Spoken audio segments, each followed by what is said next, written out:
Okay, there are a couple of issues with birth control.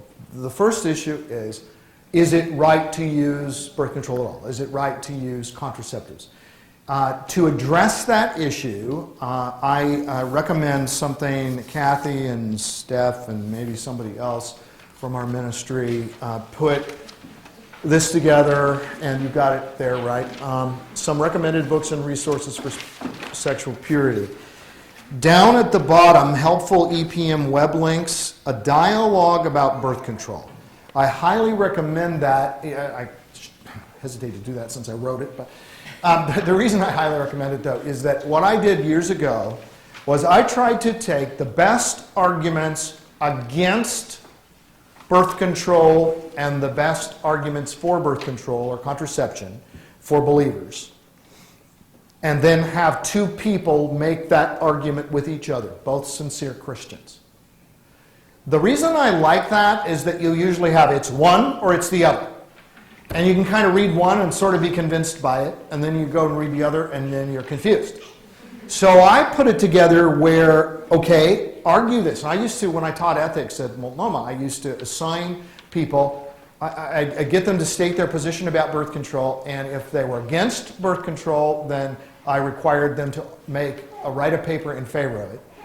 And if they were in favor of it, to write a paper against it, which was a fascinating process for them and extremely frustrating. But it's very good because it helps you to see both sides, which I think we really need to see in this issue. We live in a culture that assumes the legitimacy of contraception. We should not assume it. I think we can come to the conclusion that it is acceptable, but we should not do it just because that's what our culture says. We should think it through. And I do think we have adopted sort of a Planned Parenthood mentality toward children, even within the church sometimes, where it's like, you know, for convenience and all this kind of stuff. And sometimes that's not a good thing. On the other hand, there are other times where I've said to couples, as child after child comes, say, you know, you might want to reevaluate that before the Lord and just ask. Ask Him. Do you? In other cases, no. If God gives you 8, 10 children or whatever, and that's a life calling, God bless you. If you know, you can be Susanna Wesley, and that's a great and wonderful thing. And I think, really, when people like smirk at large families, nothing makes me more, well, there might be a few things, I don't know, but more angry than that. I mean, that really bothers me.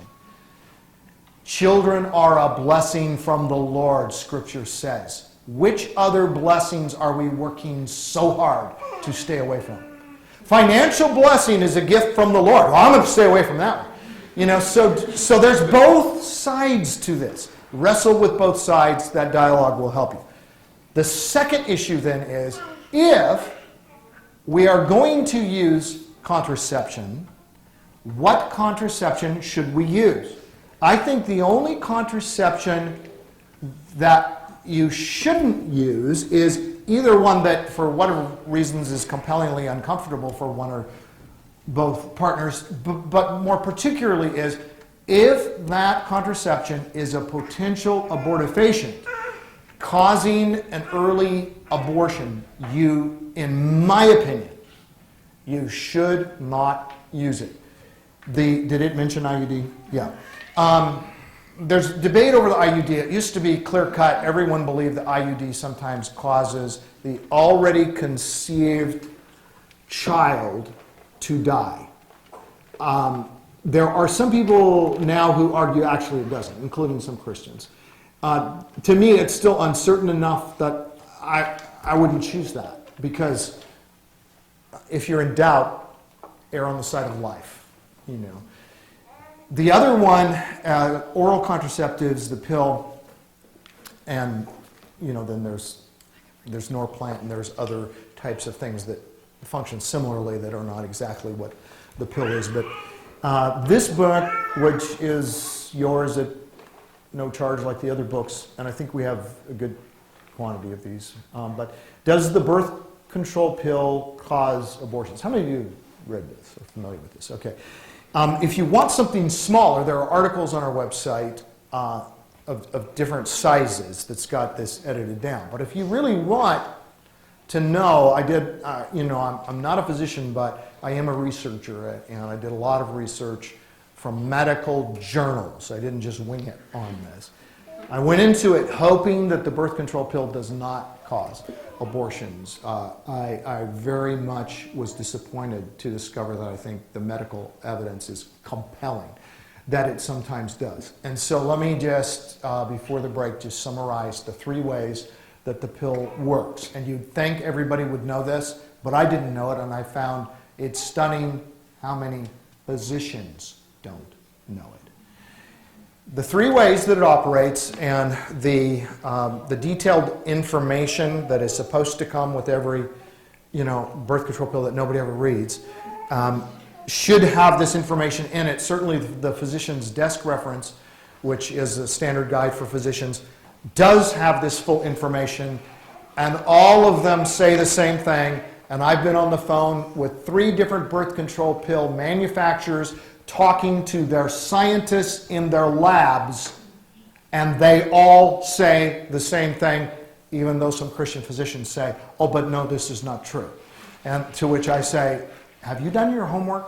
And usually it's not true to them because they don't want it to be true. Because they prescribed the pill for years, and they also don't want to draw a line and say, I'm not going to prescribe it because they're going to lose a lot of patients if they do that, and all of that. Now, many doctors are wonderful people with great integrity, and all. It's not a slam on the medical profession as a whole, but it's a very difficult position to be in. But the 3 ways that it operates: first is the birth control pill can prevent conception from happening in the first place because it prevents ovulation.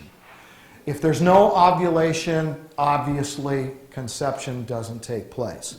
However, the second means is sometimes it doesn't work that way. Ovulation takes place. The second method is it impedes the transport or movement of the sperm by thickening the cervical mucus. Okay, and that can keep sperm from getting to the egg and reduce the chances. I mean, if half as many sperm reach the egg, there's half as much chance of the pregnant, whatever. Okay. The third method is if the first 2 don't work, and sometimes they don't, and nobody knows how often that is. But certainly every time a woman on the pill gets pregnant, and that does happen, all 3 methods have failed. The third method, in which when it fails, anyone should be grateful it failed, because the third way the pill operates is by thinning the endometrium so that a fertilized egg, conception has taken place, cannot implant itself into the endometrium, or if it does not have sufficient access to nutrients in order for it to stay alive. The first 2, prevention of ovulation and thickening the cervical mucus, do not take the life of an already conceived human being. The third does.